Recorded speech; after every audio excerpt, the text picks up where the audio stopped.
بینەرانی خۆشەویستی کەناڵی هیوا ئەم کاتتان باش. ڕێز و خۆشەویستیم بۆ هەمولایە بە هیوام تەندروستێکی باشتان هەبێ، خۆتان و کەسوکار و هاوڕێ دۆستانتان. لە هەردوو کەناڵی یوتیوب و فەیسبووکی کەناڵی هیواوە لەگەڵتانین بۆ گفتوگۆی ئەمڕۆ سەبارەت بە شیکاریەک لەسەر ئابووری سیاسی کوردستان. پێشەوەی بچمە نێو بەرنامەکەوە هیوادارم کە هەوڵ بن لە یوتیوبەوە تەماشا بکەن بۆ ئێمە باشترە، بەڵام لە هەر لایەکەوە بیرتان نەچێ شێری بکەن و هەوڵ بن کە زۆرترین خەڵک بیبینێ. ئازیزان،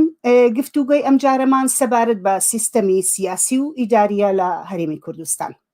هەموومان ئاگادارین ئەم سیستەمە ماوەی دەمێکە لە ئەزمەیەکی هەمەلایەنایە. کەسێ پێڵێ ئەزمەی ئابووری، یەکێ پێڵێ ئەزمەی ئیداری یا خوددارایی و بە شێوەی جۆرا و جۆر ناوێبن. هەڵبەت ئەم ئەزمەیە کە دەسەڵاتی سیاسی لە هەرێمی کوردستان تێکەوتووە بەر لە ساڵی 2020 هەر هەی بوو، دەستی پێکرد بوو، دەمێ ساڵ بوو. بەڵام هاتنی پەتای کۆرۆنا و دابەزینی نرخی نەوت بە تایبەت ئەم دوانە کێشەکانی زۆر قوڵتر کردەوە. بینیشمان لە مانگی 12 پارە لە دروشمی خۆپیشاندانەکانی خەڵکی ناڕازی یەکێ لەو شێعارانەی کە بەرزکرایەوە ئەوە بوو کە یانوت نابۆ دەسەڵاتێکی ستەمکار، نابۆ پەرلەمانێکی کارتۆنی و نابۆ ئۆپۆزیسیۆنێکی ساختە. ئەمە دەمێک با بڵین ئەمە خەڵک گەیشتووە بەم دروشمە یاخود بەم بیرکردنەوەیە کە ئەو ڕێگە چارانەی کە تەنانەت نەک هەر حیزبە دەسەڵاتدارەکان بەڵکو ئۆپۆزیسیۆنی دەسەڵات لە هەرێمی کوردستانیش پێشکەشیەکە کە هەوڵ با لە ڕێگەی پەرلەمان و هەڵبژاردن و ئەمانەوە ئەم جۆرە کێشمەکێش و ئەم ئەزمەیە چارەسەر بکە، خەڵک ئومێدی بەمە نەماوە. ئەمە پێشکەوتنێکی گرنگە لە بیرکردنەوەی خەڵکە، پێشکەوتنێکی گرنگە لە ئاستی ناڕەزایەتیەکان و خۆپیشاندانەکانە. بەڵام لە پاڵ ئەوەیشە هۆشیاریەکی فراوانتر، بنیاتی تر پێویستە سەبارەت بۆی کە ئێمە تێبگەین لە کوردستان سیستەمی ئابووری و سیاسی ئەم دەسەڵاتە چۆن بەڕێوە ئەبرێ، چۆن کارەکە. حیزبەکانی دەسەڵات هەروەها ئۆپۆزیسیۆن بۆچی زۆر جیاواز نین لە سیاسەتکردنە، بۆ هەمیشە ئەچەنەوە سەر و ڕێچکانی کە پێشووتر گرتوویانە. تێگەیشتن لە بنەماکانی ئەم سیستەمە بەڕاستی ئەتوانێ یارمەتی خەڵکی ناڕازی، خەڵکی کرێکار و زەحمەتکێش و کارمەند و بێموچە و گەنجانی بێکاربا کە کێشە ئەسلەکانی ئەم سیستەمە سیاسی و ئیداری و ئابووریە لە هەرێمی کوردستان دیاری بکەن و لێی تێبگەن و هەروەها لە هەوڵدانیانە بۆ دۆزینەوەی بەدیل و جێگرەوەیەکی ئیداری و سیاسی و ئابووری ئەم تێگەیشتنە فراوانە لەوەی کە ئەم سیستەمە چۆن کارەکە ئەتوانێ ڕێنمایی کرد بێ، ڕێنیشاندەر بێ و بەشێکی گەورەیە لە خەباتی سەرتاسەری خەڵک. لە گفتوگۆی ئەمڕۆمە ئێمە هەوڵەین لەگەڵ میوانی خۆشەویستم کە پێتانە ناسێنم ئێستا لەسەر کایی سیاسی لە دەسەڵاتی هەرێما قسە بکەین بە ئەنجامی ئەوەی ببورن بە ئامانجی ئەوەی بتوانین بەشداریەکی بچوو بکەین لە پرۆسەی ئەم هوشیاریە گشتیە، ئەم هوشیاریە چینایەتیە کە ئەمانەوێ لەسەر سیستەمی ئابووری سیاسی لە هەرێمی کوردستان دایمەزرێنی. میوانی ئەم گفتوگۆی ئەمڕۆم زۆر بەڕێز دکتۆر دارا محەمەدە کە مامۆستای بەشی زانستە سیاسیەکانە لە زانکۆی سەوەس لە لەندەن و هەروەها خۆشی کەسێکی بەشداریەکی چالاکانەی هەیە لە شرۆڤەکردنی بارودۆخی سیاسی و ئابووری لە هەرێمی کوردستان. مامۆستا دارا بەخێر هاتی، زۆر زۆر سوپاسی ئەوە ئەکەم کە کاتت پێبەخشین و سوپاس دەکەم بۆ ئامادەبوونت لەم بەرنامەیە. زۆر سوپاس بۆ ئێوەش. پێم خۆشە سەرەتا لەوە گفتوگۆکەمان دەست پێ بکە کە دروستکردنی تێگەیشتێکی گشتی لە دەسەڵاتی سیاسی لە هەرێمی کوردستان وەکو چۆن ئۆڤەرویویەک یاخود ئینێکی گشتی قسەیەکی گشتی و خاڵی دەستپێکردنمان لەوێەوە بێ کە ڕاستەوخۆ لە دوای ساڵی 2023ەوە ئەو گۆڕانکاریانە یاخود ئەو فرسەتانە چی بوون کە لە ئەنجامی ئاڵوگۆڕی کایی سیاسی لە عێراق بۆ دەسەڵات لە هەرێمی کوردستان دروست بوو، واتە بە نەوعێکی تر بڵێم شکستی حکوومەتی بەعەس، لاچوونی دەسەڵاتێکی دیکتاتۆری تاک حیزبی و گۆڕینی بە سیستەمێکی پرەی فیدرالی دابش بوو چه فرسەتێکی بۆ دەسەڵاتی سیاسی پارتیوێکێتی بەتایبەت لە هەرێمی کوردستان هێنایە پێشەوە بەڕێی تۆ؟ بەڵێ زۆر سوپاس. بێگومان ئەمە پرسیارێکی فرەلایەنە کە کۆمەڵێک ڕەنگە بتوانم لەسەر دوو ئاست وەڵامی بەمەوە. ئاستێکیان ئەوەیە کە لە پەیوەندیە بە کێشەی کوردەوە لە عێراقا، واتە ئەو مێژووی کە گەلی کورد لە عێراقا هی بووە، واتە ئەتوانین بڵێن لە ساڵەکانی لە 20ەکانەوە لە سەردەمی دروستکردنی دەوڵەتی عێراقیەوە. ئەوەمان بیر نەچێ پێم وابێ ئەوە خاڵێکی گرنگە کە ئێمە باس دەوە بکەین کە عێراق بۆ خۆی دەوڵەتی عێراق دەوڵەتێکی پاش کۆلۆنیالیزمە، واتە دەوڵەتێکە کە پاش ئەوەی کە کۆلۆنیالیزمی بەریتانی ئەو ناوچانە داگیرەکات و جۆرێک ئەو داوەشکردنی کە دروست دەبێت لە نێوان هەردوو کۆلۆنیالیزمی بەریتانی و فەرەنسیا، دەوڵەتی عێراقی دێتەکایەوە. واتە پێش دروستبوونی عێراق وەک دەوڵەت ئەوە زانین کە ئەو ناوچەیە هەمووی بە شێوەیەک لە شێوەکان لەلایەن ئیمپراتۆرەتی عوسمانی و حکومڕانی کراوە. لەبەرەوەی کێشەی کورد لە عێراقا، واتە ئەگەر لەسەر ئەو ئاستە باسی بکەین لە دوای 2003ەوە، چونکە ئێمە بێگومان پێش 2003مان هەیە، لە 91مان هەیە کە ڕاپەڕینی کوردستان دەست پێیەکات. ئەو ماوە زەمەنی کە لە 91 تا 2003 هەمانە جیاوازە لەو ماوەی کە لە دوای 2003 واتە ئەگەر وەڵامی پرسیارەکەی تۆ بەمەوە بەو شێوەیە، ئەو دەرفەتەی کە دروستە بێت لە دوای 2003ەوە دەرفەتێکە کە تەواو جیاوازە لە پێش 2003 بەو مانایی کە ئەو دەرفەتە سیاسیانە لە ڕاستیا لەسەر ئاستی کێشەی کوردونەتەوەی ئەبێ قسە لەسەرەوە بکەین کە ئەو پەیوەندیە کە دروستە بێ پەیوەندیەکە کە لە ئاستی دابشکردنی جۆرێک لە با بڵین ئەگەر وا باسی بکەین کە جۆرێکە لەوەی کە ئایا چۆن کورد لەوە تێڕوانی، واتە ئەگەر سادەتری بکەمەوە یان با بڵین ڕوونتری بکەمەوە، بەڕای من لە دوای 2003ەوە کورد بە شێوەیەک لە شێوەکان ئەگەر لەسەر ئاستی نەتەوەی بوونی خۆی هەوڵی ئەوەی باە کە ئەو کێشەیە بخاتە ئاستێکی نەتەوەیی ناسیۆنالیستیەوە، ئەوەی کە لە 2007 کردی بە مەبەستی ئەنجامدانی ڕفراندۆم ئەکرا لە 2003 بکرایە، واتە لە 2003. بەڵام ئەوەی کە حیزبی کوردی و دەسەڵاتی کوردی ئەبابەرە و شێوازێکی تر و جۆرێک لە تێڕوانینێکی تر بریتە لە ڕاستیە هەڵپەکردن بۆ دەستکەوتی شەڕ، واتە ئەو دەستکەوتانی کە لە ڕێگەی شەڕەوە دەستکەوتووە شەڕی عێراق. ئەمە بە شێوەیەک لە شێوەکان ئەوەمان پێڵێت کە سەرکردایەتی کورد بە تایبەتی یەکێتی و پارتی ئەگەنە ئەو ئەنجامەی کە ئەوان بەشدار بن لە دروستکردنەوەی ئەو دەوڵەتەی کە ئەمریکا لە داگیرکردنی عێراقا لە 2003 لە ڕاستیە ئامانجی ئەمریکا ڕوخان و لە ناوبردننی کایەکانی دەوڵەتە و سەر لە نوێ دروستکردنەوەی دەوڵەتێکی دیکەیە، دەوڵەتێکی نوێیە. ئەمە لێرە بێگومانەمان با بۆ هەندێک پرسیاری تر، بۆ هەندێک قسەی تر. بەڕای من یەکێک لەو پرسیارە گرنگانە ئەوەیە کە بەرژەوەندی ئەمریکا لەو شوێنەیە لە عێراقا ئەم پرۆسەیە، واتە پرۆسەی لە ناوبردن و دروستکردنەوەیە، چونکە پرۆسەی دروستکردنەوە پێویستی بە کۆمەڵێک فاکتەر و ئامرازی گرنگ هەیە کە یەکێک لەوانە بیناکردنەوەی بنیەی ئابووری وڵاتە. بیناکردنەوەی ئەم بنیادە ئابووریە پێویستی بە ئەمریکا وەکو هێزێکی باڵا، وەکو گەورە هێزێکی ئابووری و سیاسی لە دنیاە گرنگیەکی گەورە بەم بنیادە ئابووریایە، چونکە بۆ خۆی ئەم بنیادە ئابووریە کە لە وڵاتێکی خۆرەڵاتی ناوەڕاستە دروستەکەی و ئەمریکا بۆ خۆی تەداخولێکی ڕاستەوخۆی هەیە، دوجار پشتی شێری شەر بەر ئەمریکا و بەر کۆمپانیاکانی ئەمریکیەکەوێت بۆ دروستکردنەوەی ئەم بنیادە ئابووریە. ئەنجا ببوورە من ڕەنگە تۆزێک پرسیارەکە بە شێوەیەک لە شێوەکان هەوڵ بم بچمە سەر چکەمە بەس لەسەر ئاستێک من باسی ئەوم کرد کە تا چەندێک پەیوەندی بۆ هەیە چۆن چی کردووە بەڵام ئاستێکی تر ئەو ئاستەیە کە ڕەنگە ئاستە زیاتر ئابووری سیاسیەکە بێت کە چۆن دروست کراوە تۆ بەڵام ئەگەر یەک وەڵامی بە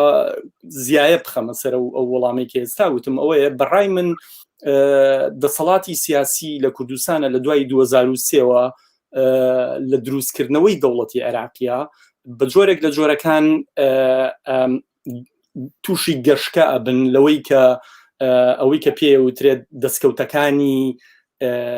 دروستکردنەوەی دەوڵەتێکی تازە لە دوای ڕوخانی باسەوە کە چۆن هەڵپەی ئەوەیان بێ کە چۆن پۆستە باڵاکانیان دەستکەوێ چۆن ئەویان دەستکەوێ ئەگەر ڕێگەم بە حەزەکەم ئەلێرا بوەستین لەسەر ئەم خاڵە با بڵین تۆ باسی ئەوەت کرد کە زۆر دەست خۆش بێ بۆ ئەو وەڵامە ئێمە هێشتا نەچووینە سەر با بڵین ئەو فرسەتانی کە هەڵکەوت کە ئێستا تازە لە وەڵامەکە بە ڕێزە هاتیتە سەری کە چ جۆرە فرسەتێکیان بۆ هەڵکەوت لە ئەنجامی شەڕی ئەمریکا و داگیرکردنی عێراق و ئەمان لە دوای 2023ەوە بەڵام هاتیتە سەر و خاڵی کە چ دەوڵەتێکیان دامەزران با بڵین لە دوای ئەوەی کە ئێمە دەوڵەتێکی دیکتاتۆریمان هەبوو کە ئابووری دەوڵەتی ئەبردە پێشەوانەیە کە با بڵین ئەتواندرێ تعریف کرێ بەوەی کە دەوڵەتێکی ئەوەی کە پێڵە نیشن ستیت دەوڵەتی نەتەوە لە سەردەمی خۆیان بەڵام هەندێ لە با بڵین لێکۆڵینەوەکان بەحس لێکۆڵەرەوە ئەکادیمیەکان باز لەوە ئەکەن کە دەوڵەتی تازەی عێراق دەوڵەتێکی نەتەوە بڕە واتە ترانزناشناڵە واتە چیتر بەرژەوەندی با بڵین ئەم دەوڵەتە کە دروست کراوە یەکەم دەوڵەتێکی بێهێزە لاوازە لەباری ئەوەی کە بتوانێ ئینستیتیوشنەکانی با بڵین دام و دەستگاکانی خۆی دامەزرێنێ سەقامگیری کات دروستی کاتەوە زۆر زۆر لاوازە دووهەمیشیان ئەوەی چیتر یەک بەرژەوەندی کۆی نەکردوونەتەوە لەم دەوڵەتەیە ئەم هێزە سیاسیانە بەڵکو جگەلەوەی کە بەرژەوەندیەکان دابش بووە بەسەر دەیان پارت و گروپی سیاسی و ئەتنیکی و با بڵین فرەیە جۆرا و جۆرا هەروەها سەرێکی بەهۆی ئەو مۆدێلە لە ئابووری کە ئەمریکا لەگەڵ خۆی هێنا سەرێکی ئەم دەوڵەتە و بەرژەوەندەکانی بەسترایەوە بە دەورەوەی عێراقەوە واتە بە دەوڵەتەکانی ناوچەوە بە کۆمپانیا جیهانیەکانەوە هەر بەم ناوەش با بڵین بەم شێوەیە باسی ئەکەن کە بۆتە دەوڵەتێکی نەتەوەبەر ترانزناشنال کە تایە بەرژەوەندیەکان بە جۆرێک دابش بۆ تەقسیماتی ڕوویاوە با بڵین دابشبوونێک ڕوویاوەکە کۆکردنەوەی زۆر زۆر زەحمەتە جارێکی تر لەوانەیە قەتیش ڕوونەیاتەوە من پێم خۆش بوو تۆزێ بچینە سەر تەبیعەتی ئەمینە و لەوێ بچینە سەرەوەی بۆ نمونە دەسەڵاتێکی وەک پارتی و یەکێتی کە هەتا لە نەوەتەکانەوە پێش 2023 هێشتا زۆر با بڵین بنەوەیەک ڕسمیەتیان نەبوو دەنگ و بەهایەکی ئەو تۆیان نەبوو لە نێوهینا بەڵام ئێستا بوونە بە ڕسمی بوون بە فیدرالێک لە دەوڵەتی تازەی عێراقا و بەشداری بە ڕسمی لەم حکوومەتە ئەکەن وەک ئێوە تۆ چوویتە سەری لە بەشی کۆتایی قسەکان تا خەریکن بەروبوومەکانی شەڕ و دەستکەوتەکانی شەڕ کۆ ئەکەنەوە دابەشێکن لەگەڵ ئەوانەی ترە پێم خۆشە تۆزێ لەسەر نەوعی ئەم دەوڵەتە و سیاسەتەکەی بدوێی لەم بارەیەوە پێم وابێ یەکێک لە گرفتە هەرە گەورەکان بۆ هەرچ شرۆڤەکار و نووسەر و ڕووناکبیرێک کە لەسەر کوردستانی ئیشەکات پێم وابێ دیاریکردن و تەشخیصکردنی سروشت و سیستمی ئابووری سیاسی کوردستانە بە تایبەتی بێگومان عێراق ڕەنگە بێگومانەویش کۆمەڵێک قورسایی و زەحمەتی خۆی هەیە بەڵام کوردستان بە حکمیەوەی کە لە نەویەکەوە بووەتە یەکەیەکی سەربەخۆ تەنانەت لە کاتی هەبوونی ڕژێمی باسیشە جۆرێک لە سەربەخۆیی خۆی هەبووە کە توانوێتی وەکو کایەکی وەکو یەکەیەکی سیاسی ئیش بکات بێگومان ئەو فترەیە بە تەواوەتی جیاوازە لە دوای 2023 بەڵام سەختی دیاریکردن و تەشخیصکردنی ئەم ئابووریە سیاسی کوردستان لەوەیە کە بە جۆرێک لە جۆرەکان ئەم ئابووریە سیاسی کە لە کوردستان هەیە لە ڕاستیان ناتوانانی وەکو ئابووریەکی سیاسی سەرمایەداری ڕوود قسەی لەسەر بکەیت واتە تێکەڵەیەکە لە کۆمەڵێک ئابووری سیاسی کە بۆ خۆی ڕەنگە بە شێوەیەک لە هەندێک کاتا پلانکراو نەبێت و پلاندا ڕێژراو نەبێت واتە ئەگەر لە دوای 2023ەوە قسە بکەین ئەبینین ئابووری کوردستان ئەبێتە ئابووری نەوت واتان نەوت ئەبێتە یەکەیشی سەرەکی دروستکردنی سەرمایە و کەڵەکەکردنی سەرمایە لە کوردستانە ئەوە ئەزانین کە زۆر بەمان قسەمان لەسەرەوە کردو کە ئابووری کوردستان بەهۆی نەوتەوە بووەتە ئابووریەکی کرێخۆری واتاوی کە پێوترێ ئابووری ڕێعی یان لە بەینگلیزی پێوترێ ڕێنتی ئەستەیت کەواتە ئەم ئابووریە کرێخۆریە وەکو چۆن هەر وەکو دەوڵەتانی خلیج و دەوڵەتانی کەنداوی عەرەبی بە هەمان شێوە پشتی سەرەکی بە نەوتە بەستێ لە دروستکردنی سەرمایی دەوڵەتی و هەروەها لە دروستکردنی کار و خزمەت گوزاریەکانە واتە پشتی تەواو بە نەوتە بەستێ اینجا گرفتەکە لێرەیە لەبەرەوەی کە ئەم سیستما ئەم جۆرە ئابووریەکی بەرهەمهێن نییە لەبەرەوە بە شێوەیەک لە شێوەکان لە ڕاستیا بۆ خۆی جۆرێک لە دژایەتیە لەگەڵ ئابووری سیاسی سەرمایەداریە چکە کاتێک ئێمە باز لە ئابووری سیاسی سەرمایەداریەکەین لە ڕاستیا سەرمایەداری بۆ خۆی کۆمەڵێک لەسەر کۆمەڵێک کۆڵەکەی بەرهەم هێنان دروست بووە ئەگەر ئێمە لە ڕۆ تیۆریەکەەوە سەیری بکەین واتا کاتێک مارکس باز لە ئابووری سیاسی سەرمایەداری ئەکات لە سیستمی بەرهەمهێنان و هێزەکانی بەرهەمهێنانەکات قسە لەسەر بەرهەمهێنانە قسە لەسەر ئەو دروستکردنی بازاری بەرهەمێنان و بازاری یەکلاکردنەوەی کاڵاکان و ناردنە دەرەوەی کاڵاکان و دۆزینەوەی بازاری دەرەوەی جیهانی با بڵێن لۆکاڵە و چوونە دەرەوەیە بۆ بازاری گەورەتر و گەورەتر واتە لە سەردەمی ئەگەر لە سەدەی 19 قسە بکەین بۆ نمونە سەرمایەداری وەک سیستمێک بەرەو ئەوە ڕوات کە خۆی گەورە بکات واتە خۆی فراوان بکات بەو مەبەستەی کە توانیوێتی جۆرێک لە هێزێکی ئیمپریالی دروستکە بۆ دۆزینەوەی بازار لە هەندستان و لە ئەفریقا و لە وڵاتانی ئەمریکای خواروی ئەمریکا و هەتا باکووری ئەمریکاش کەواتە بە شێوەیەک لە شێوەکان ئەم سیستمە ئابووریە سیاسی کوردستان بۆ خۆی لە جۆرێک لە دژایەتیایە من گرنگە بەلامەوە ئەوشمان بیر نەچێت کاتێک ئەمە باز لەوەکەین کە ئەڵێن ئابووری سیاسی ئەم وڵاتانە واتا کوردستانیش کە سەرمایەداریە بەڵام سەرمایەداری بۆ خۆی ناوەڕۆکێکی تاگلایەنەی نییە لە ڕاستیە یعنی کاتێک ئەمە باز لە ئابووری سیاسی بەریتانیا ئەکەین وەکو ئابووریکی سیاسی سەرمایەداری ئەمریکا بە هەمان شێوە ئەڵمانیا بە هەمان شێوە بەڵام جۆرێک لە جیاوازی هەیە لە نێوان ئەم خەسڵەت واتە کۆمەڵی خەسڵەتی جیاواز لە نێوانیانە هەیە واتە ئەو ئابووریە سیاسی کە لە وڵاتانی سکەندەناڤی وەکو نەرویج و دانیمارک و سویدۆمانە هەیە ڕاستە سەرمایە ناوەڕۆکی ئابووریەکەیە بەڵام بە جۆرێک لە جۆرەکانیش ئەم ئابووری سیاسی ئابووریەکی سیاسی سۆشیال دموکراتە کە ئەتوانێت پشت بە دەوڵەتی خۆشگوزەرانی ببەستێ لە پێناوی کەمکردنەوەی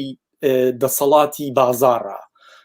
چونکە ئێمە کاتێک باز لە ئابووریکی سیاسی کوردستانەکەین لە ڕاستیا بازار ئێمە باز لە بازاری ئازادەکەین لە کوردستانە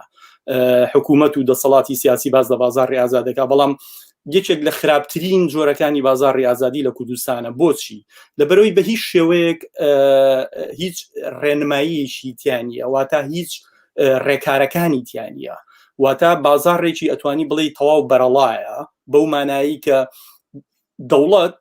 بێگومان لە کوردستانە بوونی نییە وەک دەوڵەت وەکو ئەوەی کە جۆرێک لە یەکەیەکی سیاسی هەبێت کە لە دەرەوەی کارکتەری شخصی حیزبەکان ئابێت واتە چکەی ما بێت لەوە تێ بگەین دەوڵەت بۆ خۆی لە مێژووی خۆیان لە مێژووی هەم چەمک و هەم تیۆرە و هەم پراکتیسە لە ڕاستیە دەوڵەت ئەبێت لە دەرەوەی کەسایەتی بێت واتە کاتێک باز لە دەوڵەتی بۆ نمونە بەریتانیەکەی یا لە ئەڵمانیەکەیت دەوڵەت یەکسان نییە بە سەرۆکوەزیران یان بە سەرۆکی دەوڵەت یەکسانە بە کۆمەڵێک دامەزراوی سیاسی قانونی و ئابووری لێرەوە کوردستان ناچێتە خانەی ئەم جۆرە پێناسەیە ئەمە گرفتە گەورەکەیە واتە لە کوردستان هەروەک خۆش ئاماژە و پێەیە جۆرێک لە هەیمەنەی حیزبی هەیە ئەم هەیمەنە حیزبیە هەموو ئامرازەکانی حکوومەت و سیاسەتی لەژێر دەسایە بەڵام دکتۆر دارا من کە باس لە دەوڵەتی با بڵین ئەوەی نەتەوە بڕ یاخود ترانسناشنال مەبەستم لە دەوڵەتی تازەی عێراق بوو کوردستان دەسەڵاتی هەرێم ڕاستە ئەتوانی پێی بڵێ بنەماڵەیە ئەتوانی بڵێ کۆمەڵی ئەحزابە ئەتوانی بڵێ میلیشیاییە هەموو جۆرێک بەڵام لەگەڵەوەیشە لە دوای 2003ەوە بە بڕوای من ڕسمیەتی پێیا کردووە نەک خۆی دەوڵەت بێ بەڵکو فیدرالیە وەکو بەشێک لە دەوڵەتی فیدرالی عێراق ڕسمیەتی پێیا کرد ئەم ڕسمیەت پێدانە بە دەسەڵاتی پارتیوێکێتی جۆرێک لە ڕسمیەتدان بە چۆنڵی هەم فرسەتی بۆ کردنەوە کە لە دنیای نێودەوڵەتیە ڕسمیەت پێیاکەن و هەم فرسەتی بۆ کردنەوە کە لە ناوخۆیە با بڵین لەژێر ناوی ئەمە فرسەتێکی زێڕینە و ئابووری دروستەکەین و ئەوە ئەەکەین بەس من پێم خۆش بوو لەسەر و قسانی پێشووتر کردن لەسەر مەسەلەی باسی ئەوەت کرد کە ناکرێت کوردستان بە دەوڵەتێکی سەرمایەداری یاخود بە سیستەمێکی سەرمایەداری دانین بەڵام ئێستا خۆتە زانی کە سەرمایەداری جیهانی بۆتەوە کوردستانیش جێگەیەکی گرتووە نەک بە تەنیا خۆی بەڵکو با بڵێن عێراق کوردستانۆکو بەشێ لە عێراق جێگەیەکی گرتووە لەم سەرمایە گوزاریە جیهانیەیە لە با بڵێن لە چین لە زنجیرەی بەرەمهێنانە ڕاستە خۆی نەیتوانیوە ببێتە شوێنێکی بەرەمهێنان بەڵام هەروەکو تۆش ئیشارەت پێکرد سەرمایەداری بۆ خۆی ئەچێتە قاڵبی جۆراوجۆرە و شێوەی جۆراوجۆری بەرەمهێنانە هێنێتە دی لە هەموو شوێنێ لە یەک ناچێت لە هەموو شوێنێ وەک یەک نییە لە شوێنێک گەورە و سەنعەتیە بێوەکو لە سین و لە کۆکیۆ بەڵام لە شوێنێ تر بازاڕەکاتەوە یعنی ئێمە بینیومانە لە دوای 2003 هەرێمی کوردستان بووە بە بازاڕێکی کراوەی تا ڕادەیەک بێساحێبیش بەبێ ئەوەی هیچ جۆرە ڕێگریەک هەبێ بەبێ ئەوەی هیچ جۆرە سانسۆرێک لەسەر ئەو مەوادانەی ئەچێ ئەو کاڵایانەی ئەڕوا لە باشیان لە خراپیان لە کوواڵەتیان بەڵام لە هەمان کاتە دکتۆر دارا لە هەمان کاتە یعنی قازانج و کەڵەکەیەکی سەرمایەی لە ڕادە بە دەریتیا ڕوویاوە کەوابێ بمانێ و نەمانەوێ بەشێکە لەم سەرمایە گوزاریە لە دنیا بەشێکە لە سەرمایەداریەکی جیهانگیر بوون پێم وا بێ هەر ئەوەی کە باز لە ئەوەی کە بەرژەوەندەکانی ئەم حیزبانە ئێستا زیاتر لەوەی کە لەگەڵ خەڵکی کوردستانە بێ ئەوە تا لەگەڵ تورکیا و ئێران و سین و وڵاتانێک کە بازرگانیان لەگەڵەکەن کە لە باری ئابووریەوە قازانج و با بڵێ نەوتیان پێ ئەفرۆشن یا مامەڵەی نەوتیان لەگەڵەکەن یا مامەڵەی بازرگانیان لەگەڵەکەن جۆرێک ترانسناشنال تعبیری لەمە کرد منەزە ڕاستە دەوڵەت نییە بەڵام بمانێ و نەمانەوێت بووەتە کەیانێک لە زنجیرەی سەرمایەداری جیهانیە هەر بۆیەشە ئێستا بەرژەوەندەکانی وا لە دەرەوەی کوردستان بە زۆری وا لە بازرگانیەکەیە وا لەوەیە کە لەلایەک خەڵکی کوردستان بێموچەکە لەلایەک سەرکوتیەکە بێدەنگێکە لەلایەکیش خۆی ڕۆژ بە ڕۆژ ژمارەی ملیاردێرەکانی زیادەکە کەڵەکەی سەرمایە زیاترە بێ لە لای وانە بە دڵنیاییەوە سەرمایە بۆ خۆی بەبێ سەفەر نابێتە سەرمایە هەرچەندە سەرمایە ئەتوانێت لە ئاستی لۆکەڵە سەرمایە گوزاری بکات و خۆی گەورە بکە بەڵام لە ڕاستیە سەرمایە ئەبێت سەفەر بکات واتە ئەبێت بچێتە دەرەوەی نەتەوە واتە ئەوەی کە تۆ ناویە بێ بە دەوڵەتی ترانسناشناڵیان دەوڵەتی ئیبان نەتەوەی دەوڵەتی ترانسناشنال تا ڕادەیەک ڕەنگە یەکێ بێت لە چەمکە تازەکانی سەدەی 21 کە لەلایەن هەندێک لە سۆسیۆلۆجیست و ئەو بیرارانەوە هێنراوەتە پێشەوە ئەویش لە پەیوەندیە لەسەر قسەکردن لەسەر گلۆبالیزیشنە واتە جیهانگیری بێگومان خۆی هەر پرۆسەی جیهانگیری بریتە لە پرۆسەی بردنە دەرەوەی سەرمایە بۆ دەرەوەی سنوورەکانی نەتەوە. بەڵام پرسیارەکە لەوێەوە دروسە بێ ئایا کە ئەمە دروسە بێت واتە گلۆبالیزیشن یان جیهانگیری بە شێوەیەک لە شێوەکان لەسەر هەموو ئاستەکان دروزە بێ واتە لەسەر ئاستی نەکەر سەرمایە و سەرمایەداری بەڵکو لەسەر ئاستی کولتور و لەسەر ئاستی زمان و لەسەر ئاستی کۆمونیکیشن و هەموو جۆرانە ئایا ڕۆڵی دەوڵەتی نەتەوە لە ناوەچێت؟ بەڕای من لە ناو ناچێ و لە ناویش نەچووە تا ئێستا. ئەمە پرسیارەکەیە و هەروەک خۆش ئاماژە بە پەتای کۆرۆنا کە بینیمان لە دوای پەتای کۆرۆناوە لە ڕاستیە ڕۆڵی دەوڵەت هاتە پێشەوە جارێکی تر بەوەی کە تەداخلی ڕاستەوخۆیان لە ناو ئابووری وڵاتەکانە کرد لە پێناوی هێشتنەوە و لە پێناوی ئەوەی کە هەرس نەهێنێ. کەواتە ئەو خاڵەکە باس کرێ ئەوە منیش بێگومان لەگەڵەوەیان کە کوردستان لە دوای 2023ەوە ئەبێتە یەکێک لە ئاڵقەکانی ئەو زنجیرە درێژەی کە ئەبەسرێتەوە بە عێراق و دوجار ئەبەسرێتەوە بە بازاڕی دەرەوە. بەڵام ئەوەی کە کوردستان والیە ئەکات ببێ بە بازاڕێکی جیهانی لە ڕاستیە تەنها نەوتە. بازرگانیش بێگومانیچێکە لە خاڵەکانی تری ئەم ئابووریە بەڵام گرفتی بازرگانی ئەوەیە لە کوردستانە کە بازرگانی بە تەنها نابێتە هۆی دروستکردنی ئابووریەکی سەقامگیر بە تایبەتی کوردستان، چکە کوردستان بەسراوەتەوە بە کۆمەڵێک وڵاتی دراوسێەوە ئەگەر ئەم وڵاتە دراوسیانە سنووردا بخەن بازرگانیە وەستەیە. ئەنجا یەکێک لە گرفتەکانی ئەم کوردستانی خۆمان ئەوەیە کە لە ڕاستیە وەکو باسمان کرد پێشتریش لەبەرەوەی ئابووریکی بەرهەم هێنەر نییە کوردستان هیچی تیا دروست ناکرێت کە بتوانێت بینێرێتە دەرەوە کە بتوانێت ئەو سەرمایەیە بک بە 2 ئەوەندە و 3 ئەوەندە و زیاتری بکواتە واتە بزنسمانەکان و کۆمپانیاکانی کوردستان لە ڕاستیە ئەو توانایان نییە جگە لە هەندێک کرد نەبێت کە ڕەنگە ئەمە بەو شێوە گژگیرە ڕەنگە زۆر ڕاز نەبێت بەڵام هەندێک کرد هەیە کە ڕەنگە توانی بێتی بچێتە دەرەوەی کوردستان بۆ نمونە کەرتی وەکو تەلەفۆن و پەیوەندیکردن و ئەنتەرنێتۆمانە کە ئەتوانێت لەسەر ئاستی عێراقی شکات نەگەر لەسەر ئاستی کوردستانی شکات واتە ئەم کۆمپانیایانە توانیویانە بە جۆرێک لە جۆرەکان. بەڵام من لەو خاڵەیە کە باسی مەسەلەی فیدراڵی و کرد من زۆر ڕەنگە لە ڕاستیان من وای نەبینم لەوانەیە خوێنەوەی جیاوازمە بێەوەی ئەویش کە ئەوەیە کە ئەو چۆنڵی پرەنسیپی فیدرالیزم کە دروست کراوە لە سەرەتای دروستکردنی دەوڵەتی عێراقیە لە 2023 بۆ خۆی پرەنسیپێکی زۆر لەرزۆک و ناجێگیرە واتە ئەمە ژوا کاکەیشێکە لەو گرفتانی کە ئێستا ئەنجامەکەیە بینین لە پەیوەندی نێوان کوردستان و بەغایە واتە فیدرالیزم بۆ خۆی پرەنسیپێکە کە هەوڵی ڕێکخستنی ئەو پەیوەندیانە ئەیە لە نێوان کۆمەڵێک نەتەوەزا و ئاینزا و ئەو فرەگەریەی کە لە وڵاتێکا هەیە بەڵام لە ڕاستیە لە عێراقا بەم شێوەیە نەڕۆشتۆ بەڕێوە بەڵکو بۆ هۆی دروستبوونی دەوڵەتێکی تایفی هەرچەنە زیاتر ئەمە ئەو باڵی کێشا بەسەر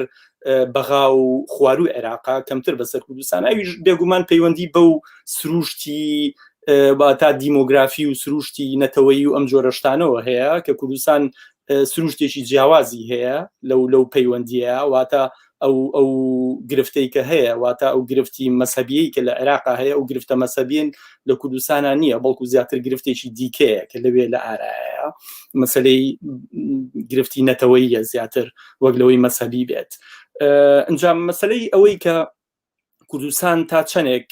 توانیوێتی ئەمە پێم وابێ ناکۆشیمان نییە لەسەرەوەی کە سەرمایە لە کوردستانە توانیوێتی هەم هەرێمایەتی ببێتەوە هەم گلۆباڵی ببێتەوە چونکە بینین کە چەندین کۆمپانیای نێودەوڵەتی یەتە کوردستانەوە بە تایبەتی بۆ مەسەلەی دەرهێنانی نەوت و دەرهێنانی گازی شەروەها چکە هەر نەوت نییە بەڵکو گازی ژێشێکە لە هەرە با بڵین بەشە گرنگەکانی لە ڕاستیە ئابووری لە کوردستانە کە لەوانەیە لە ساڵانی داهاتووە جێگەی نەوتیش بگرێتەوە چونکە ئەوەی چێکە لەو بەشانی کە لە نەوت ڕەنگە گرنگتر بکەوێتەوە لە ساڵانی داهاتووە.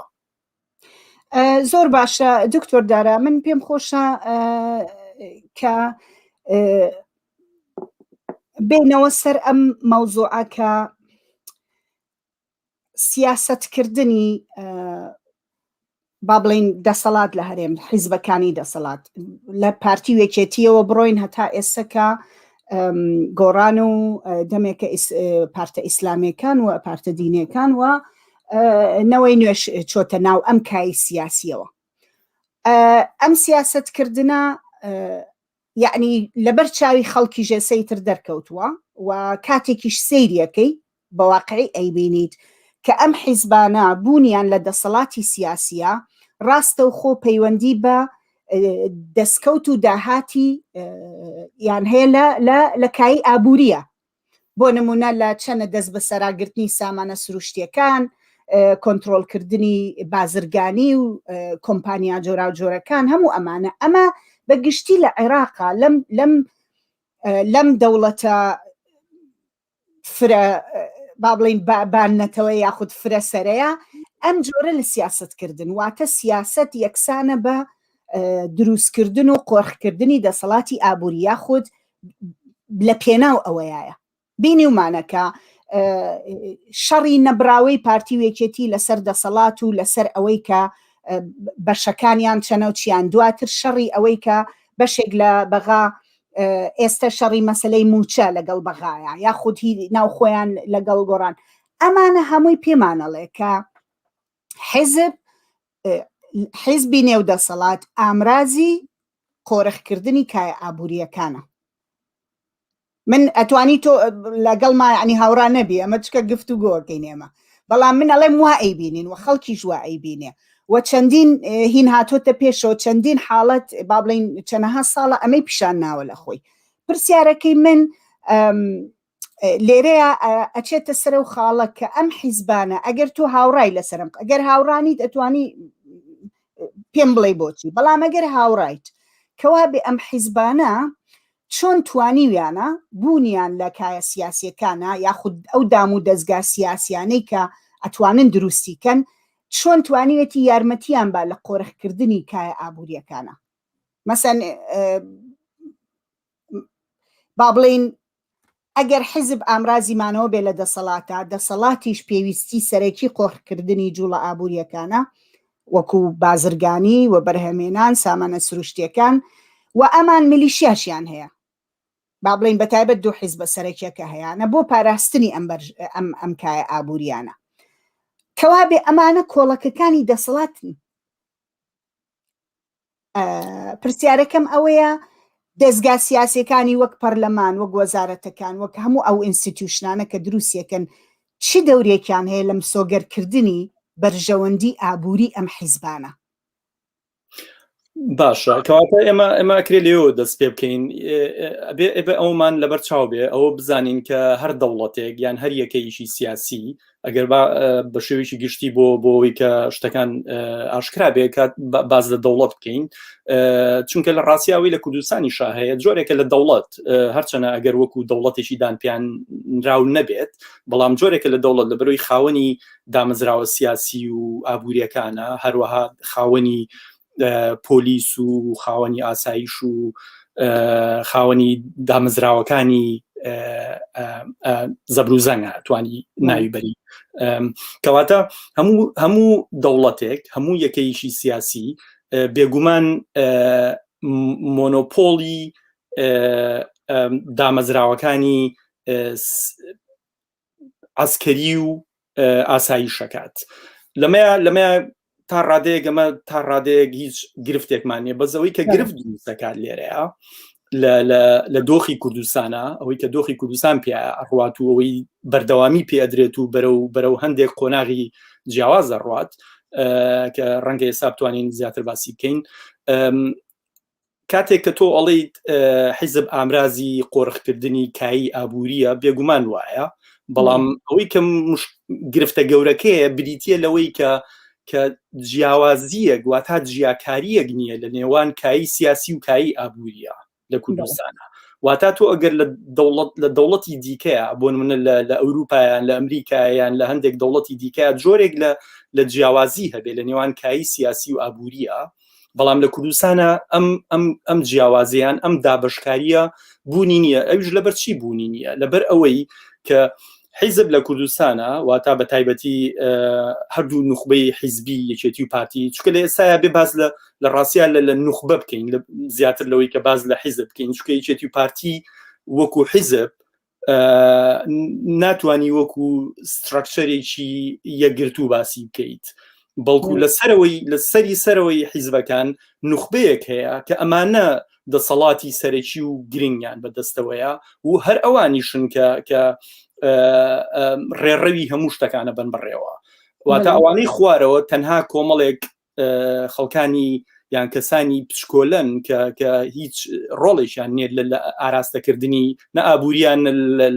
لە ئاراستەکردنی سیاسیە. کەواتە ئەم دوو نوخبە دەسەڵاتدارە حیزبیە کایەکانی ئابووری بە تەواوەتی هەژمونی تەواوی بەسەرم کایە ئابووریە هەیە. واتە ئەوەی کە پێوترێ کەرتی گشتی، ئەوەی کە پێوترێ کەرتی تایبەتی، بە تایبەتی ئەوەی کە ئێمە قسەی لەسەرەکەین کەرتی تایبەتی لە ڕاستیە بە جۆرێک یان ڕاستە و خۆیان ناڕاستە و خۆ لەژێر دەسەڵاتی ئەم دوو نوخبەیە و کەرتی گشتی لە ڕاستیە هەوڵی یەکێتی پارتی ئێستا ئەوەیە کە کەرتی گشتی وردە بچووک بکرێتەوە بچووک بکرێتەوە. اینجا ئەمەیە کە ڕەنگە ئەو ئاماژەیەمانەیە زۆریشان کردووە حتمما ئەمەیەکێکە لەو کارانی کە ڕەنگە ئێمە کە پێشتر باسمان لە ئابووری سیاسی سەرمایه‌داری کردەوەیە بێگومان ئێمە ناتوانین بە هیچ جۆرێک لە ئابووریەکی سیاسی جیاواز پێناسەی بکەین کوردستان. بێگومان سەرمایە و سەرمایە گوزاری ناوەڕۆشی ئەو ئابووریە سیاسی کوردستانە، بەڵام هەروەکو سەرەتا باسم لەوە کرد کە ئەبێ خوێندنەوەیکی جیاوازی بۆ بکرێت. واتە ئەو خوێندنەوە کلاسیکیە باوە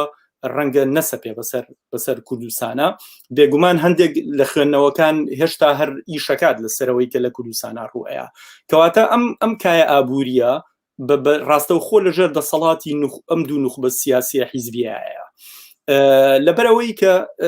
دەوڵەت وەکو باسم کرد کە من باسی ئەوم کردوتم دەوڵەت بوونی نییە، بەو مانایە دەوڵەت بوونی نییە، نەک بەو مانایی کە دامەزراوەکان بوونی نییە، بەڵکو هەموو دامەزراوەکان بە شێوەک لە شێوەکان بوونیان هەیە. وەکو باسم کرد دامەزراوەکە سیاسی و ئاسایشیەکان و پۆلیسیەکان ئەمانە هەمووی بوونیان هەیە و توانای ممارەسەکردنی هەموو دەسەڵاتەکانی زەبروزەنگ و با بڵێین سەرکوتکردنیان هەیە. بەڵام دەوڵەت وەکو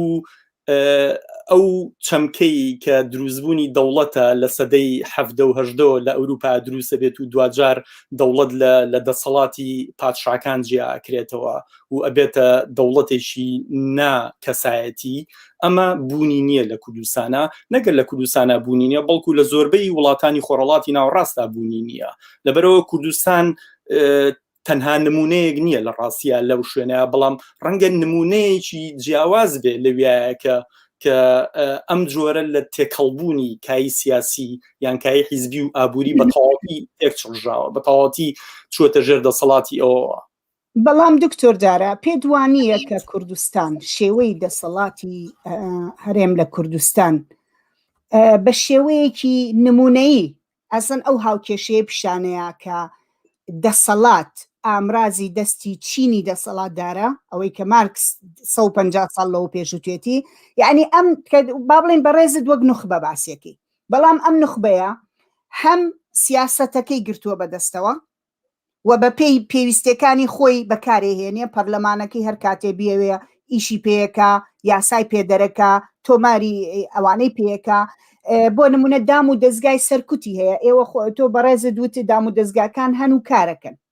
بەڵام کێشە لە جیابوونەوەی کای سیاسی و ئابووریە. بەڵام ئەمە یعنی کوردستان نمونەیەکی تەواوە لەوەی کە ئەم دام و دەستگایانە کە هەیە و دروستکرا و 30 ساڵ تەمەنێتی، یعنی ئەوە نییە بڵێ دوێنێ دروستکرابێ، ڕێک 30 ساڵە ڕاستە وردە بنیات نەراوە، چەند ساڵێک هەر بە کۆرپەیی بەسەری برد لە سەرەتای نەوەتەکانەوە، بەڵام ئێستا هەیە و سەرکوت ئەکا و سەرمایە گوزاری ئەکا و کەڵەکەی سەرمایە ئەکا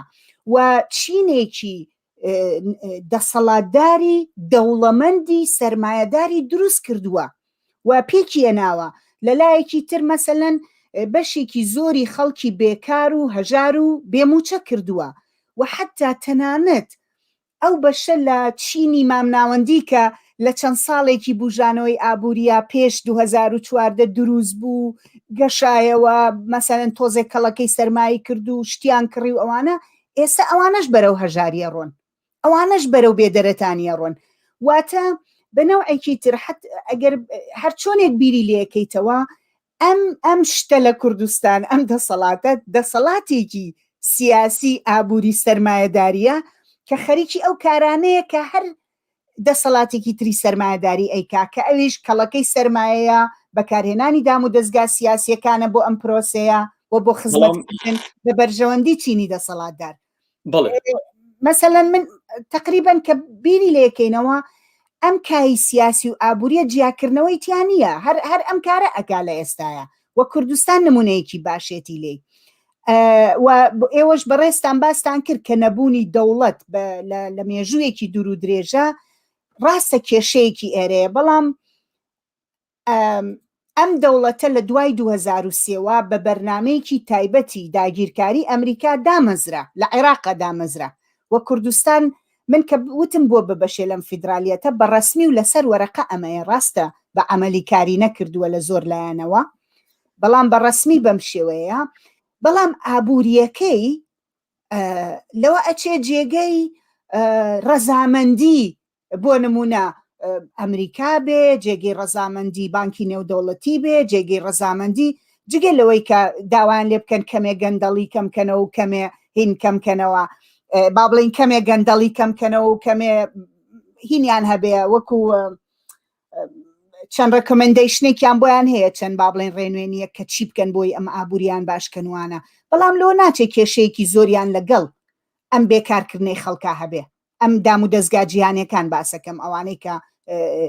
ڕسمێتیانیاوە بەم دەسەڵاتە سیاسیەش لە هەرێمی کوردستان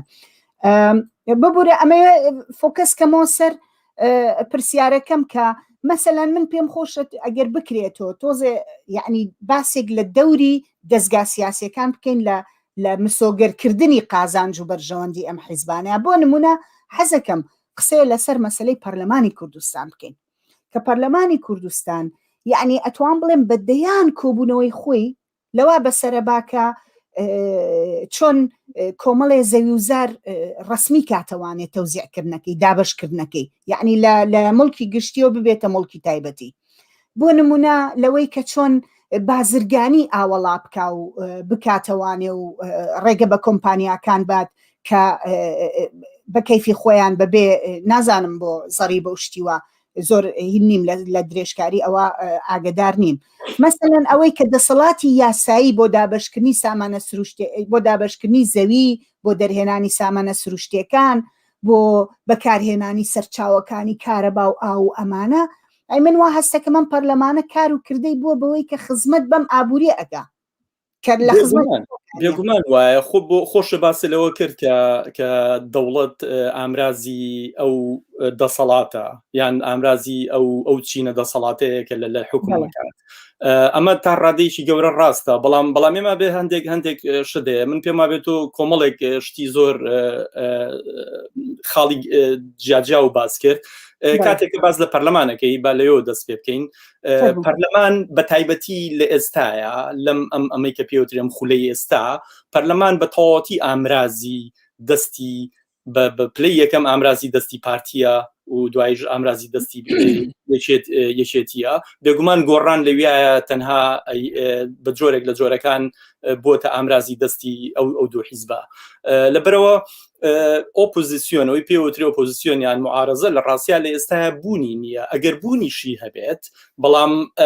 بە جۆرێک لە جۆرەکان لاواز کراوە و ماڵی کراوە واتە ئەوەی کە دەسەڵاتی سیاسی لە کوردستان زیرەکانە ئیشی لەسەر کردووە لە ڕێگەی یەکەم لە ڕێگەی پارەوە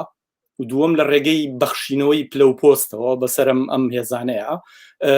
توانیوێتی ئەوەی کە پێوترێ ئۆپۆزیسیۆن کە بۆ ماوەیەک ئۆپۆزیسیۆن لە فۆرمی گۆڕانە هاتە دەرەوە و توانی کۆمەڵێک خەڵکی باش لە دەوری خۆی کۆبکاتەوە و توانی جوڵەیەک دروستکە بەڵام ئەوەی کە دەسەڵاتی هەردوو دەسەڵاتی سیاسی کوردستان توانیان ئیشی لەسەر بکەنەوەیە کە چۆن بتوانن ئەم هێزە لاوازکە و ئێستا ئەوەی کە پێوترێت بریتە لە ماڵیکردنی ئەم هێزە و ڕاستیە تا ڕادێکی گەورە سەرکەوتوو بوو لەوەیە کە بە تەواوەتی ماڵی کراوە بە تەواوەتی دەستەمۆ کراوە. ئەنجا دەبەرەوە ئێمە لە ڕاستیان نابێت چاوەڕوانی گەورەمان لە پەرلەمان هەبێت چونکە ئەمە یەکێکە لە گرفتەکان یان ئێمە بێت دواتە پرسیارەکان لەوایە کۆ بێتەوە ئایا پەرلەمان ئەتوانێت هیچ بکات لە ئێستاە بۆ مەسلەی کای سیاسی ئەتوانێت هیچ لە کای سیاسی بگۆڕێنە خێر ناتوانێت بێگومان ناتوانێت چونکە لە ئێستاە ئێمە بێوەمان بیر نەچێت کە پارتی وەکو دەسەڵاتی یەکەم لە ناو پەرلەمانە هەرچیشی بێ ئەتوانێت بیبا بڕێەوە هەرچی یاسایەکی بێ کە تۆ باسیەکەی بۆ نمونە بە مڵکردنی زەویزار بێ هەرچیەک بێ ئەتوانێت بیبا بڕێەوە لەبەرەوەی زۆرینەی کورسەکانی بەدەستەوەیە. بەڵام پەرلەمان لە کوردستانە بە هیچ شێوەیەک مێژوویەکی یەکانگیر و سەقامگیری نەبووە. هەر لە 92 سەیری کە بە ڕوتی جیاوازە ڕۆشتووە تاوان بێگومان لە ماوەیەکی دوور و درێژی شەڕی ناوخۆیان پەرلەمان هەربوونی نەبووە بەڵکو جگە لەوەی کە دەستگایەک بووە لەوێ و دەستگایەک بۆ تەنها ناو و هیچی تر نەبووە. ڕەنگە لە سەردەمێکی کەمە پەرلەمان جۆرێک لە چالاکی هەبوو بێت جۆرێک لە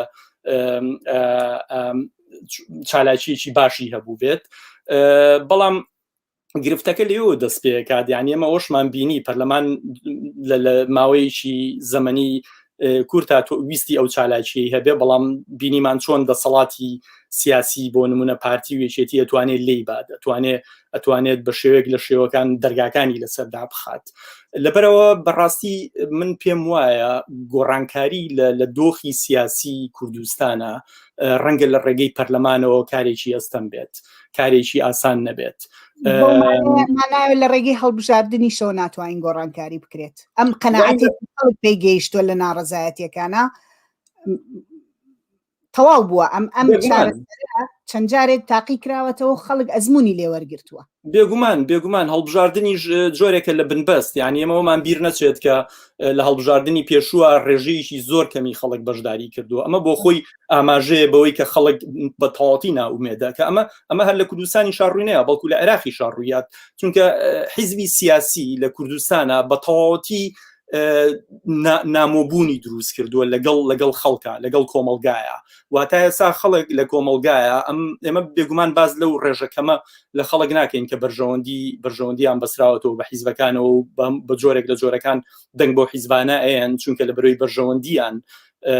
مسۆگەرە لەگەڵ حیزبەکانە بەڵام ئێمە باز لە زۆرینەی خەڵکەکەین واتە باز لەو زۆرینەیەکەین کە ئەمڕۆ بە تەواوەتی بێموچەیە کە ئەمڕۆ بە تەواوەتی لە ژێر بارێکی قورسی گرانی و ئابووریاژی ئەم خەڵکە واتە جۆرێک لە نامۆبوونیشی تەواو دروست بۆ لە نێوان حیزبەکان و کۆمەلگایە ئەمە وا ئەکات کە ئێمە ئەبێت قسە لەسەرەوە بکەین کە ئایا دەسەڵاتی سیاسی لە کوردستانە ئەتوانێت هیچ جۆرێک لە ئەوەی کە پێوترێت چاکسازیان ریفۆرم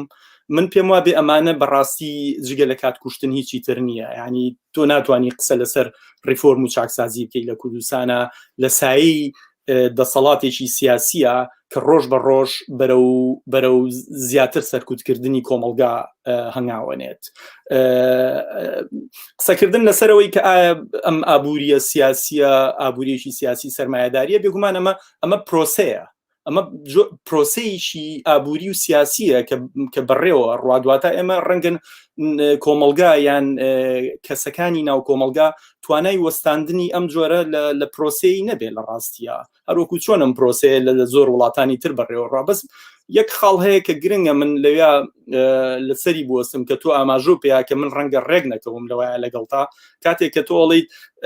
ئەمە ئابووریشی سیاسی سەرمایەداریە لەبەرەوە هەر کاری لەسەر ئەوەیە کە زۆرینەی خەڵک هەژارتر بکات و هەژارتر بکە بەڵام ئەبێتە هۆی کەڵەکەبوونی سەرمایەکی زۆر بەڵام من پێم وابێ لە ڕاستیە ئەمە بە شێوەیەکی گشتی لە هەموو دنیای ڕوونایەت واتە لە ئابووریە سیاسی سەرمایەدارەکانی ترا بەم جۆرە ڕوونایەت لە ئابووریکی سیاسی سەرمایه‌داری بۆ نمونە وەکو وڵاتانی ئەوروپایە لە وڵاتانی سکەندەناڤیا بەم شێوە ڕوونایە لە ڕاستیە ڕاستە کەڵەکەبوونی سەرمایە هەیە کەڵەکەبوونی سەرمایە پرۆسەیەکی ئابووری سیاسیە کە ئێمە واتە کۆمەلگا یان فەردەکانی کۆمەلگا توانای وەستاندنیان نییە ئەمە پرۆسەیەکە کە سەرمایە خۆی ئەیهێنێتەکایەوە گلۆبالیزیشن کە وەکو پێشتر ئاماژەم پێیا گلۆبالیزیشن تەوژمێک نییە کە کۆمەلگا بتوانێت بیوەستێنێ واتە جیهانگیری لەسەر ئاستێکی گەورە ڕوئەیە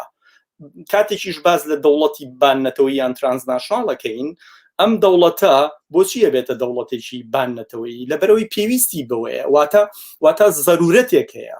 حتمێتێک هەیە کە ئەبێ ئەم دەوڵەتە بچێتە دەرەوەی سنوورەکانی خۆی ئەجینا سەرمایە لە ناو خۆیان خنچێ هەروەکو باسم کرد سەرمایە بە تەواوەتی هاوڕێ لەگەڵ سەفەرە واتە ئەگەر سەرمایە سەفەر نەکا لە ڕاستیە سەرمایە ئەخنچێ لەو سنوورە داخراوەی کە هەیەی هەر بۆیە سەرەتا تۆش ئەو جیاوازیە دروست کرد لە نێوان کوردستانی پێش 2023 و کوردستانی پاش 2023 کوردستانی پێش 2023 لە ڕاستیە کوردستانێکی تەواو بچووکە کوردستانێکە کە لە قاڵب دراوە چکە توانای برنەدەرەوەی سەرمایی نییە ئەگەر تواناشی هەبوو بێت تەنها توانیوێتی لەگەڵ بۆ نمونە ئێرانە یان لەگەڵ تورکیا لەسەر ئاستێکی بچووک توانیوێتی سەرمایە گوزاری بکات بۆیە من لەگەڵ ئەوەیەم کە ئەبێت خوێندنەوەی جیاوازمان هەبێت بۆ ئەو دۆخەی سیاسی و بە تایبەتی و دۆخە ئابووریە چونکە لە ئێستا لە ڕاستیە ئەو نوخبە سیاسی کە ئەمڕۆ لە کوردستانە باڵا دەستە و هەژمونی تەواوی بە سەرکایی ئابووریا هەیە هەروەک خۆش ئاماژە و پێیا نوخبەیەکە بە تەواوەتی دەوڵەمەند بووە جا هەر ئەو نوخبەیەش نییە کە بە تەواوەتی دەوڵەمەندە بەڵکو بە چەندین نوخبەی ژێرەوەی دروست کردووە واتە ئەگەر نەڵێم نوخبە بە چەندین کەسی یان بزنس و کۆمپانیای ژێرەوەی دروست کردووە کە ئەمانەش جۆرێک لە جۆرەکان هەر لە هەڵپەی کەڵەکەکردنی سەرمایەیان و زۆرینەی خەڵکو و کۆمەلگا لە ڕاستیە سوودمەند نینەوە زۆر باشە دکتۆر دارا کەمتر لە 10 دقەمان ماوە بۆ بەردامان کە تەواوی کەین بۆیە پێم خۆشە تقریبا آخر پرسیارم لەو بارەوەیە کە من راپۆرتێکی هینمان بینی وەکو دیڤلۆپمنت پلان چۆنڵێ پلانی گەشەپێدان کە بانکی نێودەوڵەتی بۆ هەرێمی کوردستانیان کردبوو پلانی گەشەپێدان یاخود پلانی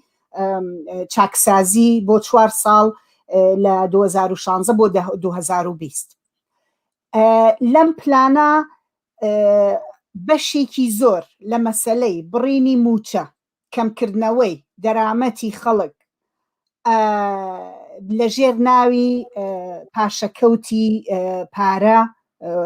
کە حکوومەتی هەرێم بیکە لەم ڕێنوێنیانەی بانکی نێودەوڵەتیایە جگە لەوەش چەندینی تر کە زۆر پەیوەندی بەوە هەیە کە بۆ نمونە بەکەرتی تایبەتکردنی بەشێک لە هینەکان لە خزمەت گوزاریە گشتیەکان وەکو کارەبا و ئاو تەندروستی و خوێندن و هەموو ئەمانە و ئەمانش با بڵێن من تۆ ئەزانین کە زیاتر ئەو شێوازەیە لە ئابووری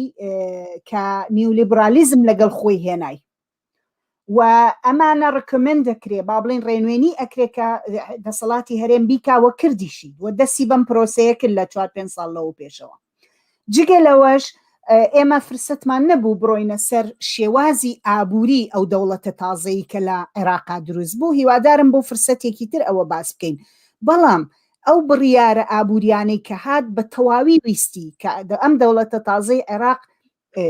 چۆنڵی هین بکا بۆ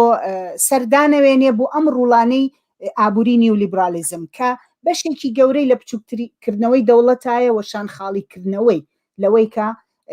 بەرپرسیارەتی هەڵگرێ بۆ خزمەت گوزاریە گشتیەکان بۆ بیمەی بێکاری بۆ ئەو بیمانەی کە خەڵک پێویستێتی واتە دەوڵەتی کەنەزی لە بابەتی دەوڵەتی سوید و دەوڵەتی ئەسکەندەنافی ئەمانە کە هەتا ئێستا بەرپرسیارەتێکی گەورە لە بەرامبەر ژیان و گوزەرانی خەڵکە هەڵەگرن ئەمەی کە لە هەرێمی کوردستان ڕوویە و ڕووی بەردەوام ڕوو ئەدا ئەوەیە کە بە قسەی ئەم ڕێنوێنیانەیان کردووە تا ڕادەیەکی زۆر چکە راپۆرتەکە هەیە مەوجودە کە ئیخوێنیتەوە ئەڵێ ئەمە بۆیە موچە ئەبرن ئەمە بۆیە پاشەکەوتەکەن ئەمە بۆیە واکەن ئەم ڕێنوێنیانە هێن کراوە جا پرسیارەکەی من بۆ تۆ آخر پرسیار ئەوەیە با کاتەکەت هەمووی لێ نەبم کە ئەگەر لە جیاتی حیزبی بنەماڵە حیزبێکی تر بێ مەدەنی بێ وا بڵین یاخود لە جیاتی ئەم وەزیر و کوڕی ئەم و ئامۆزای ئەو کە لە دەسەڵاتان هی بەرپرسەکان ئەگەر تەکنۆکراتەکان بن چ شتێک ئەتوانێ بگۆڕێ لە جێبەجێکردنی ئەم ئابووریە سیاسی نیولیبرالیزم کە هێنراوە و ئەبێ بیکەن مەسە من پرسیارەکەم ئەمێ چی ئەتوانێ بگۆڕێ ئەگەر ئەم دەموچاوانە یا ئەم شێوازانە لە حکومڕانی کەمێکیش بگۆڕن باشە دوو شت هەیە لێرە دوو وەڵام هەیە هیچیانەوەیە لەسەر ئاستی سیاسی باسیەکەی تۆ لەسەر ئاستی ئابووری باسیەکەی واتای هیچیانەوەیە کە ئایا ئەگەر ئێمە ئەم وەزیر و دەسەڵاتە بگۆڕین بە دەسەڵاتێکی دیکە بەڵام نازام تۆ چکە گۆڕینی دەموچاوەکان یان گۆڕینی وەزیرەکان لە کەسانی چۆنەڵی موئەهلەوە بۆ کەسانی تەکنۆکرات بەڵام ئەوە جیاوازە لەوەی کە تۆ دەسەڵاتەکە بگۆڕی واتە دەسەڵاتی سیاسی ئەمڕۆی کوردستان بگۆڕی چکە ئەگەر دەسەڵاتی سیاسی ئەمڕۆی کوردستان بگۆڕیت بە دەسەڵاتێکی بەرپرس و دەسەڵاتێکی سیاسی تا ڕادەیەک کە خاوەنی بەرپرسیارەتی بێ بەرامبەر بە کۆمەلگا و بەرامبەر بە کایی گشتی بێگومان ئەمە جۆرێکە لە ڕەنگە هەندێک کەس سەیری بکەن کە ئەمە جۆرێکە لە یۆتۆپیا جۆرێکە لە خەیاڵ بۆچی جۆرێکە لە خەیاڵ لە ئێستاە لەبەرەوەی ئێمە قسە لەسەر داهاتوویەکەکەین کە نازانین چۆنە بێت چونکە ئێمە ومانان نە ئێمە وەکو خوێنەوار و ڕۆشنبیر و نووسەر و نەوەکو کەسانی سادەش توانایی ئەوەمان نییە بڵین داهاتووی کوردستان چی لێ چۆنی لێواتە هەتا ئەگەر دەسەڵاتی ئەمڕۆی کوردستان نەمێنێ ئایا چیەتە جێگەی ئەمانە دیار نییە چونکە کۆمەڵێک فاکتەری تر هەیە کە دیاریەکات واتە فشاری کۆمەڵایەتی یەکێکە لەو شتە گرنگانی کە ئەمە دیاریەکات چ هێزێگێتە پێشەوە باشە کەواتە ئەگەر بۆی وەڵامی پرسیارەکەی تۆ بمەوە من پێم وایە ئەگەر دەسەڵاتی سیاسی بگۆڕێت بە جۆرێکی تر من پێم وایە ئەتوانێت هەندێک گۆڕانکاری بکات هەندێک گۆڕانکاری بکات لەسەر ئاستی ئابووری لەسەر ئەو ئاستانەی کە ئێستا هەیە واتە لەسەر ئەو ئاستەی چونکە ئەبێەوەمان بیر نەچێت بە دەرەجەی بە پلەی یەکەم ئەوەی کە ئەمڕۆ ڕوئەیە لە نەبوونی موچەوە لە نەبوونی خزمەتگوزارەکانەوە بە تایبەتیکردنی هەموو کارتەکانی خزمەتگوزاری و ئەوانەی تر لە ڕاستیە بەشێکی پەیوەندی بە پێشنیارەکانی سیاسەتی سیستمی نیولیبرالی جیهانی هەیە بەشێکی زۆریشی پەیوەندی بە ناوخۆمانەوە هەیە واتە من لەگەڵەوەیان نیم هەمیشە جۆرێک لە ئاراستەیەکی فکری هەیە کە ئێمە هەوڵێین گوناحەکان بخینە دەرەوەی خۆمان واتە ئێماڵین بۆ نمونە ئەمە گوناهی ئێمە نییە بەڵکو گوناهی عێراقە کە ئێمە برسیەکات یان ئەمە گوناهی سیستمی سەرمایه‌داری ئەمریکیە کە ئێمە برسیەکات و ناهێڵێ ئێمە بژین بەڵام من لەگەڵ ئەو ئاراستە فکریان نیم لە ڕاستیە یەکێک لەو ئابووری ناسە بەناوبانگانەی کە هەیە جۆزیف ستیگلیتس کە چەند کتێبێکی نووسیەوە لەسەر بانکی نێودەوڵەتی و لەسەر کۆمەکی دراوی نێودەوڵەتی یەکێکە لە ڕەخنەگرە باشەکان کاتێککە ئەم سیستمی بانکی کۆمەکی دراوی نێودەوڵەتی کۆمەڵێک پێشنیار سەپێنێ بەسەر ئەمریکای لاتینە لە پێناوی پێدانی قەرز ئەوان ئەڵێن هەمیشە ئێوە شکست دەهێنن لەبەرەوە ئێوە دەوڵەتی ئێوە واتاو دەوڵەتانی ئەمریکای لاتین ئێوە هەمیشە دەوڵەتێکی شکست خواردون بۆیە ئێمە هەر قەرسانەیە و بەڵام هەر باش نابێ هەر گەندەڵی و ئەو خراپەکارانەی هەیە هەر بەردەوامە بەڵام جۆسی ستیگلیتس ئەڵێ لە ڕاستیا تۆ نابێت سێری دەوڵەتەکان بکەیت کە بۆچی دەوڵەتەکانم ئەی بۆ سێری بازار ناکەیت ئەوەی کە شکستی هێناوە بە ئابووریە وڵاتانە لە ڕاستیا بازارڕە نەک دەوڵەت ڕاستە دەوڵەت خۆی گەندەڵە خۆی جۆرێک لە گەندەڵی هەیە بەڵام دەوڵەت دەسەڵاتێکی گەورەی یاوە بە بازار وەکو بازاری ئازاد ئیش بکات و جۆرێک لە پەیوەندی و تەونێک هەیە واتا تۆڕێک لە پەیوەندی هەیە لە نێوان سیاسیەکان و لە نێوان بازرگانەکانە واتە سیاسەکان بوونەتە بازرگان و بازرگانەکانیش بوونەتە سیاسی لەبەرەوە ئەوەی کە فەرشەلی بە ئابووری هێناوە بازارڕە ئەو بازارڕەیە کە ناویان ناوە بازاری ئازاد ئەوەی لە کوردستانی شارڕوەیە بە جۆرێک لە جۆرەکان لە ڕاستیە لێکچوونێکی هەیە لەگەڵ ئەوەیە کەواتە من لەگەڵ ئەوەیەم کە هەتا ئەوەی کە ئەم دوایەش ڕوویا لە عێراقا بێگومان سەپاندنی پێشنیارەکانی کۆمەکی دراوی نێودەوڵەتیە کە ئەبێ بە تایبەتیکردنی کەرتەکانەوە تا پرایڤەتایزیشنەوە تا بە تایبەتیکردنی هەموو زۆربەی کەرتەکانی وگو کارەبا و ئاو خزمەت گوزارەکانە ئەم بە تایبەتیکردنە بێگومان ئەمە یەکێکە لە داواکاریەکانی کۆمەکی دراوی نێودەوڵەتی ئەمە یەکێکە لە گرفتەکان بەڵام ئەوەی کە گرفتێکی گەورەیە لەویایە ئەوەیە کاتێک کە دەوڵەتێک کاتێک کە ئابووریەک خۆی خاتە ژێر ئەو بارگرانیەوە واتە ئەگەر تۆ بتانی سیستمێکی ئابووری باش و تەندروست بەڕێوەبەری لە ڕاستیا پێویستە بەوە نییە قەرز بکەی لە کۆمەکی دراوی نێودەوڵەتی کاتێک کە قەرزەکەی بێگومان قەرزدار مەرجی هەیە هەروە بە ئاسانی قەرزە نایەتێ ئەمە گرفتەکەیە واتە تۆ یەکەم جار خۆت دەسەڵاتێکی گەندەڵە دروست کردووە دەسەڵاتێکی دروست کردووە کە هەموو سەروەتی وڵاتەکە و بردوۆتە جیرفانی خۆتەوە و ناتوانیت وڵات بەڕێوەبەری لەبەرەوە چییە کەی سێرەکەی ئەم سەروەتە گشتیە بێگومان دابەش بووە لە یەک جیرفانە نییە لە ڕاستیا لە کوردستانە لە چەندین جیرفانایە چۆن نتوانی کۆیکەیتەوە کۆ ناکرێتەوە لەبەرەوە ئەبێت چی بکات ئەبێت ئەوەی کەێتە پێشەوە ناوی خۆیانێ حکوومەت و ناوی خۆیانێ دەسەڵاتی سیاسی ئەبێت بچێ قەرز بکات لەبەرەوە پێم ئەگەر ئاخر شت بڵێم بزانم لەسەر ئەم دێڕەی من ڕازیە بیت کە ئابووری و سیاسەت لە عێراق و لە کوردستان یەکانگیرن بە جۆرەیەک جیاکردنەوەیان تقریبەن کارێکی نەکردەیە مەگەر ئەوەی سەر تاپای ئەم سیستەمە سیاسی و ئابووریە بە تەواوی هەڵوەشێندێتەوە بە تەواوی بگۆڕێ بە شتێک لە بنیاتەوە دروست بکرێتەوە بە شتێک کە جۆرێک لە سیستەمی سیاسی و ئابووری و ئیداری کە بتوانێت بەرژەوەندی خەڵک لەگەڵ بە بەرژەوەندی خۆش ببینی خۆت نوێنەرایەتی بەرژەوەندی گشتی خەڵک بکە وە ژیان و گوزەرانی خەڵکی بەلاوەیەکێ بێ لە ئەولەویەتەکانی کارکردنی لە ئێستاە ئەمەی ئێستا هینێکی نییە یعنی تقریبەن بێچارەیە ڕازیت لە ستیتمنتە کۆتایی بە بەرنامەکەمان بێنین بەمە بێگومان هاوڕاتم لەگەڵەوەیە هەروەکم سەرەتا ژوتم یانی کە ئەو جیاکاریە ناتوانانی دروستکەیت لە نێوانکایی سیاسی و ئابووریە واتان هەروەکو پێشتری ژوتم سیاسەکان بازرگانەکانن و بازرگانەکانیش سیاسیەکانن لە ڕاستیا لە کوردستانە و هەروها لە عێراقیشا لەبەرەوە بۆیە ئەو جیاکاریە دروست ناکرێ و نەبوونی ڕێکارەکانە نەبوونی ڕیگولیشن واتە ئەو ڕێکارانەی کە هەیە واتە ئەگەر دەوڵەتیش تەنان دەوڵەتێکی سەرمایه‌داری بێت من پێم وایە بێەوە گرفتە هەرە گەورەکە نییە بەڵام گرفتە هەرە گەورەکە ئەوەیە کە دەوڵەتێک بێت واتە هەندێک یاسای هەبێت بیباوەڕێەوە بوونی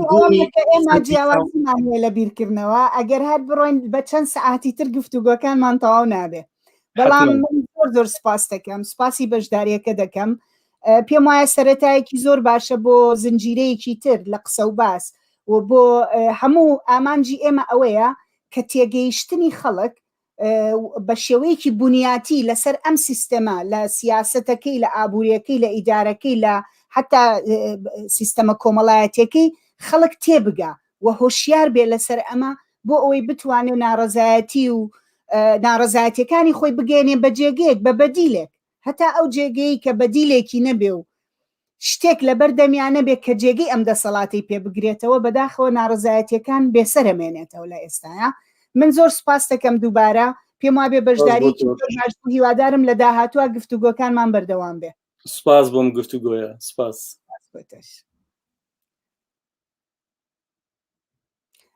ئازیزانی خۆشەویستی کەناڵی هیوا زۆر سپاس کە لەگەڵمان بوون هیوادارم بەشداری بە بیرکردنەوە بێ بە هەر شتێ بە هەر جێوەرێک بێ گفتوگۆکە شتێکی لا بەجێ هێشت بێتن ئێمە حتمەن هەوڵەین لە بەرنامەکانی داهاتوو کەناڵی هیوا زیاتر لەسەر مەسەلەی ئابووری و سیاسەت و ئەم سیستەمەی کە لە هەرێمی کوردستان خۆی لە شکستایە خۆی لە ئەزمایە و ژیان و گوزەرانی خەڵکی کردووە بە قوربانی ئەم ئەزمە و شکستانەی خۆی هیوادارم کە بتوانین بەردەوام لەسەرەمە گفتوگۆ بکەین دووبارە سوپاستانەکەم کە لەگەڵمان بوون شەوێکی شاد بۆ هەموو لایەک